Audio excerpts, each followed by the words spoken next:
In this class, we are going to study about embryogeny in dicots.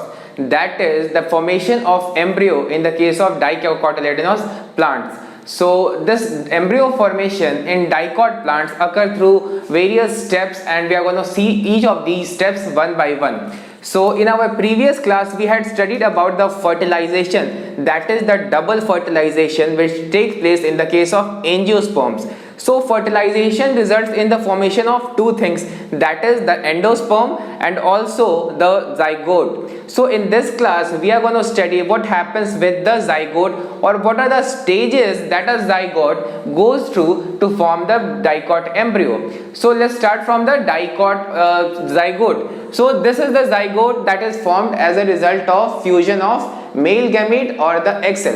तो यहाँ पे ये जो जाइगोट बना है ये हमने पहले ही देखा था अपने पिछली क्लासेस में कि जो मेल गैमीट आता है पॉलन ट्यूब से उसके और जो एग सेल जो कि एम्ब्रियो सैक के अंदर होता है उसके फ्यूजन से जाइगोट बना था.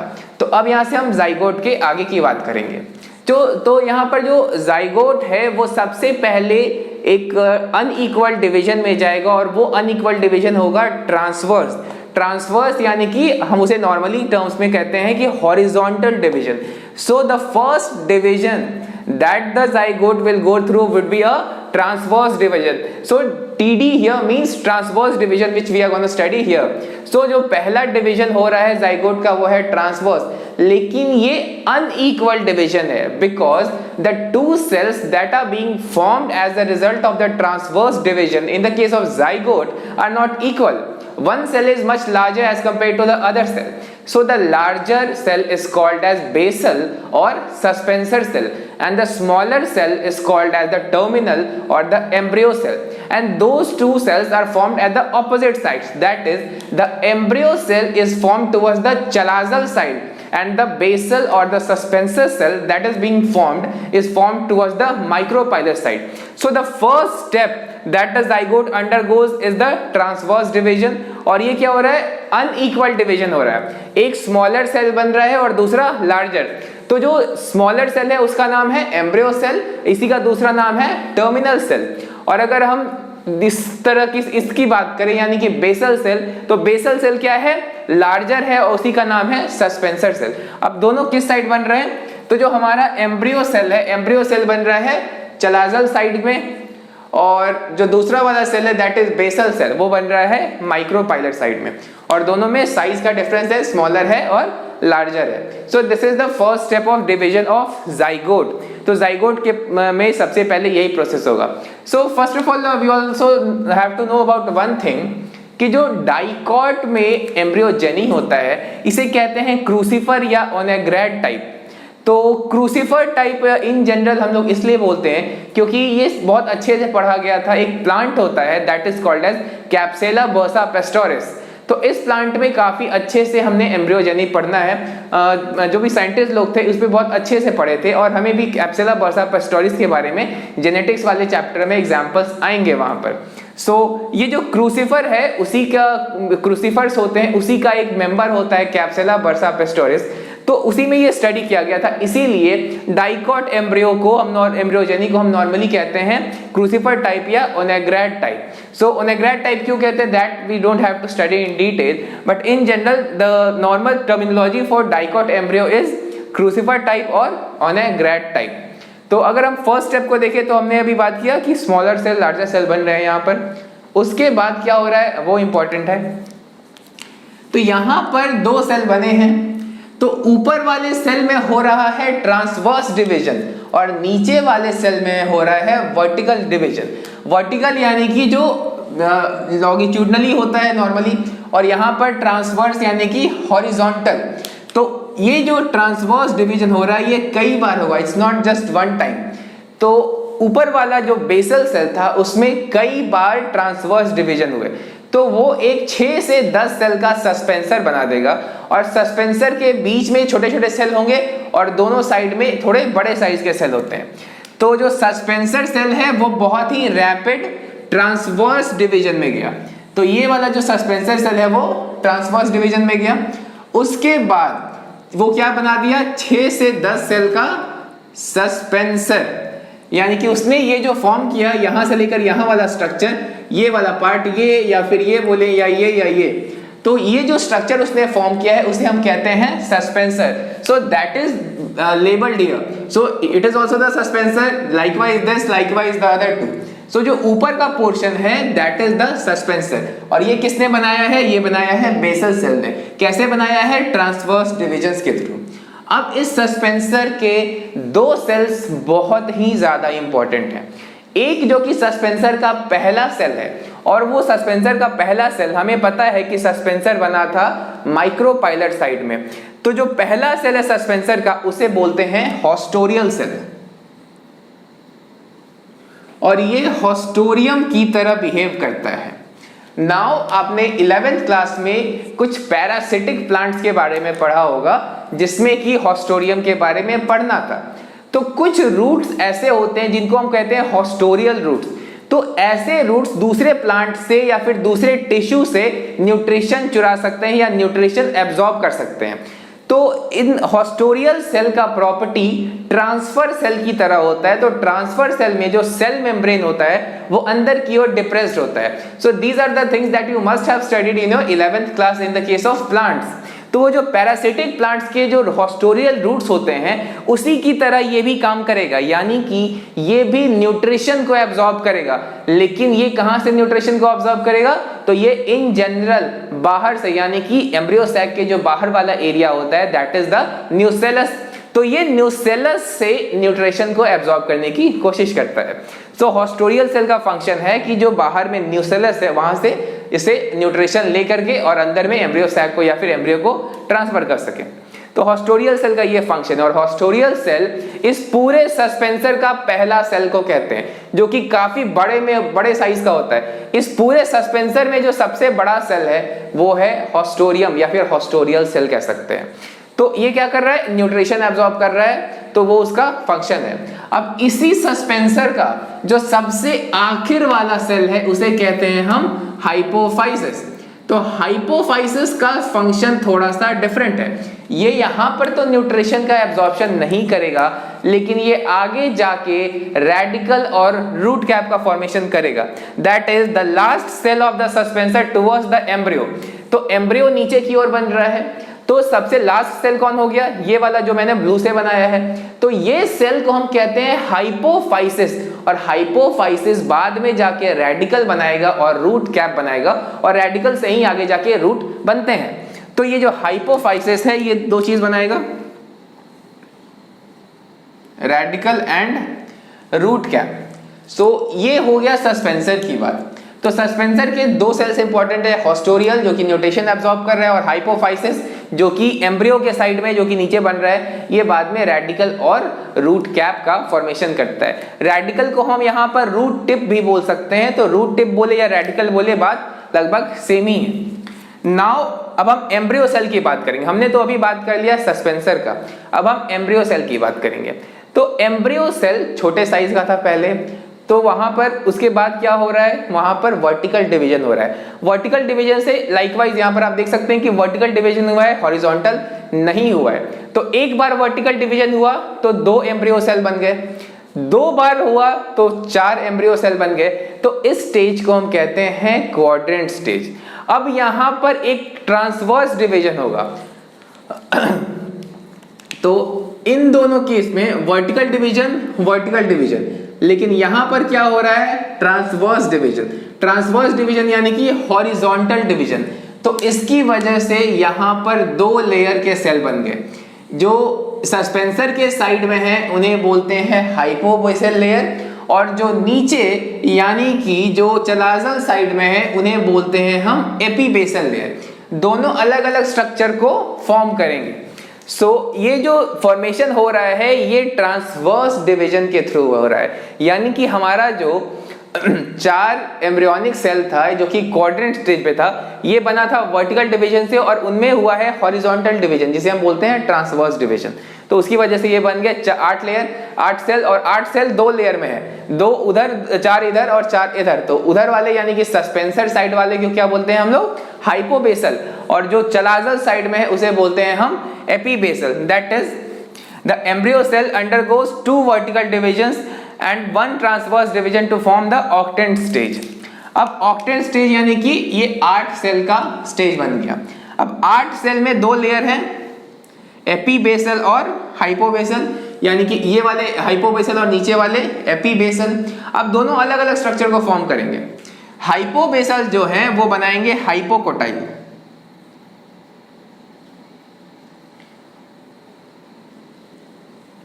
और जो एपीबेसल सेल है वो बनाएंगे प्लूम्यूल और 2 कॉटिलेडॉन, जो आगे हम लोग वहां पर देखने वाले हैं। जो 2 कॉटिलेडॉन बने हैं वो कौन बनाता है? वो बनाता है यही हमारा एपीबेसल सेल। और जो हाइपोबेसल सेल है वो बनाता है हाइपोकोटाइल। हाइपोकोटाइल तो बना रहा है लेकिन उसका टिप नहीं बना रहा है, यानी कि हाइपोकोटाइल के टिप पे क्या होता है? रेडिकल और रूट कैप। तो रेडिकल और रूट कैप तो हाइपोफाइसिस बना रहा है ना, तो यहां पर जो हाइपोबेसल सेल है वो आगे चल के हाइपोकोटाइल बनाएगा। जब हम डाइकॉट मैच्योर एम्ब्रियो देखेंगे तो वहां पर देखेंगे कि हाइपोकोटाइल बेसिकली क्या होता है। तो हाइपोकोटाइल के बाद में क्या होता है? रेडिकल और रूट टिप, तो उसे बना रहा है हाइपोफाइसिस, और हाइपोकोटाइल को बना रहा है ये हाइपोबेसल सेल्स। उसके बाद जो हम बात करेंगे कि जो 8 एम्ब्रियोनिक सेल बने हैं यहां पर इस स्टेज में, तो ये 8 एम्ब्रियोनिक सेल्स में होगा periclinal division, that is periclinal division उसे कहते हैं जो कि टिश्यू के पैरेलल होता है, जिससे कि लेयर्स ऑफ सेल्स का फॉर्मेशन होता है। पेरिक्लिनल और एंटीक्लिनल डिवीजन आपने 11th क्लास में सेल डिवीजन चैप्टर में पढ़ा होगा। तो यहां पर पेरिक्लिनल डिवीजन हो रहा है, तो इससे डिफरेंट लेयर ऑफ सेल्स बन रहे हैं। तो जो सबसे बाहर वाला सेल्स का लेयर है that is called as dermatogen, या उसे हम प्रोटोडर्म भी कहते हैं। तो आगे हम देखेंगे कि ये जो डर्मेटोजन या प्रोटोडर्म है वो बनाएगा एपिडर्मिस को। इसके अलावा यहाँ पर एक और लेयर ऑफ सेल बन रहे हैं जिन्हें हम कहते हैं ग्राउंड मेरिस्टेम। तो ग्राउंड मेरिस्टेम प्लांट में कॉर्टेक्स और पिथ को फॉर्म करते हैं। उसके बाद है प्रोकैम्बियम। प्रोकैम्बियम जो है वो आगे चल के वैस्कुलर टिश्यूज बनाएगा या वैस्कुलर स्ट्रैंड बनाएगा, जिसे आप जाइलेम और फ्लोएम के नाम से जानते होंगे। तो ये प्लांट के 3 जो लेयर्स हैं सेल्स के, ये आगे चल के प्लांट के अलग अलग पार्ट्स को बनाते हैं। अब उसी में थोड़ा सा और डेवलपमेंट हो जाएगा तो हार्ट शेप बनेगा, फिर मैच्योर एम्ब्रियो बनेगा। नाउ यहाँ पर जो अंदर वाले सेल्स है वो प्रोकैम्बियम और ग्राउंड मेरिस्टेम में कन्वर्ट हो जाते हैं या फिर मैच्योर हो जाते हैं या डिफरेंशिएट हो जाते हैं। तो यहाँ पर जो पेरिक्लिनल डिवीजन हुआ था उससे क्या हुआ कि बाहर में एक सेल्स का लेयर बन गया डर्मेटोजन, और जो अंदर वाले सेल्स थे वो 2 लेयर में डिफरेंशिएट हो गए, एक ग्राउंड मेरिस्टेम और दूसरा प्रोकैम्बियम। तो ग्राउंड मेरिस्टेम बनाएगा कॉर्टेक्स और पिथ, और ये जो हमारा वैस्कुलर स्ट्रैंड है वो बनेगा प्रोकैम्बियम से। सो ये सारी जो 3 टिश्यूज है वो प्लांट के अलग अलग पार्ट्स को बनाते हैं। नाउ वी वुड सी कि ये जो तीनों है ना वो हम लोग लिखने वाले कि उनमें से किस टिश्यू से कौन सा टिश्यू बनेगा या किस सेल के लेयर से कौन सा सेल का लेयर बनेगा, और हमें सीक्वेंस याद रखना है एम्ब्रियो का, यानी कि quadrant, octant, globular, heart shape और मैच्योर। हार्ट शेप और मैच्योर के बीच में एक और छोटा सा स्टेज आता है जिसे हम कहते हैं टॉर्पीडो। तो उसमें बहुत ज्यादा डिफरेंस नहीं होता है हार्ट शेप से, तो बस थोड़ा सा साइज शेप का डिफरेंस होता है। अदरवाइज टॉर्पीडो स्टेज नीट में जनरली नहीं पूछा जाएगा, तो वो होता है हार्ट शेप और मैच्योर एम्ब्रियो के बीच में। So first of all now we are gonna see कि कौन से टिश्यू से कौन से पार्ट्स बनेंगे। उसके पहले एक और चीज जानना है, जो हमने पढ़ा था यहाँ पर ये हाइपोफाइसिस था। ये हाइपोफाइसिस लाइकवाइज आगे आगे डेवलप होके यहाँ पर रूट कैप बना दिया है, this is, and this is the root tip. जो फ्यूचर में रूट का टिप बनेगा वो कहां से आ रहा है? अल्टीमेटली इसी हाइपोफाइसिस से आ रहा है। तो यहाँ पर नीचे वाले सेल रूट का टिप बनाएंगे जिसे हम कह सकते हैं रेडिकल। इस रूट टिप को हम यहां पर रेडिकल भी कह सकते हैं,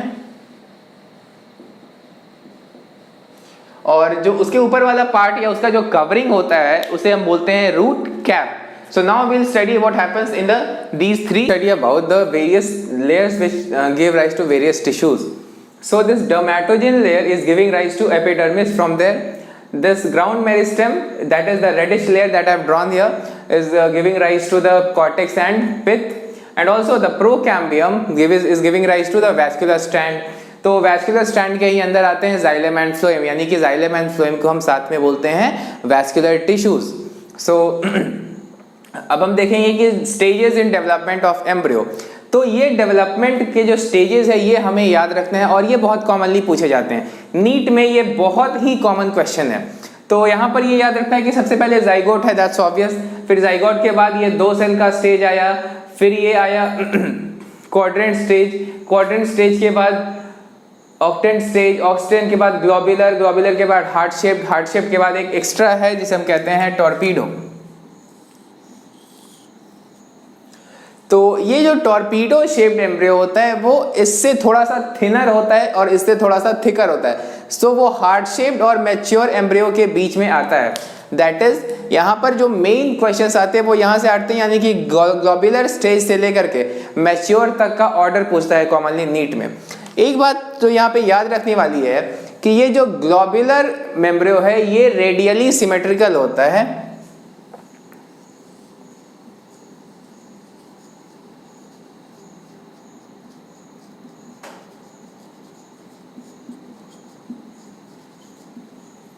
दैट इज ये सर्कुलर या स्फेरिकल टाइप का स्ट्रक्चर है, तो इसे हम किसी भी लाइन में 2 बराबर पार्ट्स में डिवाइड कर सकते हैं and that sort of a symmetry is known as radial symmetry. आपने 11th क्लास में ऑर्गेनिजम्स के बारे में पढ़ा था जब चैप्टर 4 में, तो वहां आपने सिमेट्री पढ़ा होगा, वहां पर आपने बाइलैटरल सिमेट्री, रेडियल सिमेट्री और एसिमेट्री, ये 3 तरह के सिमेट्री पढ़े होंगे। तो रेडियल सिमेट्री उसमें कहते हैं जो कि सेंट्रल से कोई भी लाइन अगर क्रॉस करे तो उसको बराबर 2 हिस्सों में बांट देगा। तो यहाँ पे जो हमारा एम्ब्रियो वाला पोर्शन है वहां से कोई भी अगर सेंट्रल लाइन गुजरेगा तो उसको 2 बराबर पार्ट्स में डिवाइड कर देगा। तो इस तरीके से हम कह सकते हैं कि जो ग्लोबुलर एम्ब्रियो है वो रेडियली सिमेट्रिकल होता है।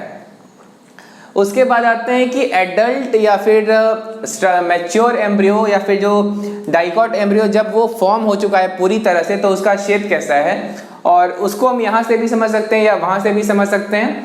तो इस केस में ये दोनों जो स्ट्रक्चर हैं दैट इज फिंगर जैसे स्ट्रक्चर है, दीज आर द कॉटिलेडॉन्स।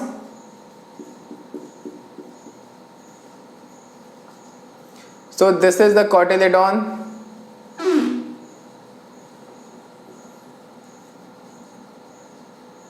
और ये भी कॉटिलेडॉन ही है। Now this reddish part, this part is called as plumule. This is the plumule. तो इसी की तरह वो भी शेप है, यानी कि दोनों को हम मैच्योर एम्ब्रियो कह सकते हैं। तो हमें जानना है कि जो डाइकॉट एम्ब्रियो है उसका शेप क्या कैसा होता है, उसमें कौन कौन से पार्ट्स पाए जाते हैं। तो जो मैच्योर एम्ब्रियो है उसमें 2 चीज पाए जाते हैं, यानी कि डाइकॉट का मैच्योर एम्ब्रियो में 2 ही चीज है। क्या क्या? एक तो 2 कॉटिलेडॉन्स थे, यानी कि ये दोनों 2 कॉटिलेडॉन्स हो गए। उसके अलावा है एम्ब्रियोनल एक्सिस। तो एम्ब्रियोनल एक्सिस और 2 कॉटिलेडॉन को मिला करके बनता है हमारा डाइकॉट का एम्ब्रियो। अब ये पता करना है कि एम्ब्रियोनल एक्सिस में क्या होता है। तो एम्ब्रियोनल एक्सिस का वो पार्ट जो कि कॉटिलेडॉन के लेवल ऑफ अटैचमेंट से ऊपर रहता है उसे कहते हैं एपिकोटाइल, जो उसके नीचे रहता है हाइपोकोटाइल। तो एपिकोटाइल के टिप पर होता है प्लूम्यूल, और प्लूम्यूल आगे जाके फ्यूचर शूट बनाता है। तो प्लूम्यूल को बेबी शूट भी कह सकते हैं, या फिर वो आगे जाके जो फ्यूचर शूट बनाता है इसलिए उसको फ्यूचर शूट भी कहा जाता है। सो एपिकोटाइल किसके साथ टर्मिनेट कर रहा है? प्लूम्यूल के साथ, और वो आगे जाके शूट बनाएगा। लाइकवाइज हाइपोकोटाइल किसके साथ टर्मिनेट कर रहा है? रेडिकल और रूट कैप के साथ। तो जो रेडिकल है वो फ्यूचर रूट है और जो प्लूम्यूल है वो फ्यूचर शूट है। तो रेडिकल को प्रोटेक्ट करने के लिए एक स्ट्रक्चर होता है, कवरिंग होता है जिसे हम कहते हैं रूट कैप। तो इस साइड जितने भी स्ट्रक्चर्स हैं वो है हमारे एम्ब्रियोनल एक्सिस, और इस साइड है 2 कॉटिलेडॉन। तो ये पूरे जो पार्ट हैं these are the embryonal axis part. तो ये सारे क्या हैं? एम्ब्रियोनल एक्सिस के पार्ट, और इस साइड क्या है? 2 कॉटिलेडॉन्स हैं। तो ये हमारा एडल्ट डाइकॉट एम्ब्रियो का जो स्ट्रक्चर है वो होता है, और इसमें ये नॉर्मल से पार्ट्स है जो कि आपको याद रखने हैं। अब हो सकता है कि लेबलिंग के पॉइंट ऑफ व्यू से भी आ जाए कि इसमें हाइपोकोटाइल एपिकोटाइल कहाँ होता है, रेडिकल प्लूम्यूल कहाँ होता है, फिर उसके अलावा पूछा जा सकता है रूट कैप या कॉटिलेडॉन कहाँ होता है। तो लेबलिंग के पॉइंट ऑफ व्यू से भी बाई चांस यहाँ से क्वेश्चन उठ सकता है, बट नॉर्मली नहीं पूछा जाता है। और जो सबसे कॉमन क्वेश्चन है वो यहाँ पे अरेंज करना होता है सीक्वेंस में कि क्वाड्रेंट या फिर octant, globular, heart shape, torpedo, mature. तो इस सीक्वेंस में अरेंज करना होता है। ये हैफाजार्ड सीक्वेंस में दे देगा और आपसे पूछेगा कि आप इसको करेक्ट सीक्वेंस में अरेंज करो। तो ये नॉर्मली क्वेश्चन यहाँ से उठता है। अब हमने डाइकॉट एम्ब्रियो का स्ट्रक्चर और उसका एम्ब्रियोजेनी दोनों कंप्लीट कर लिया है, और now we will study about the embryogeny of monocot. तो मोनोकॉट में जो सबसे कॉमन टाइप हमें कहते हैं, उसे हम कहते हैं सैजिटेरिया टाइप। तो सैजिटेरिया टाइप अब हम पढ़ने वाले हैं, that is the embryogeny in the case of monocots.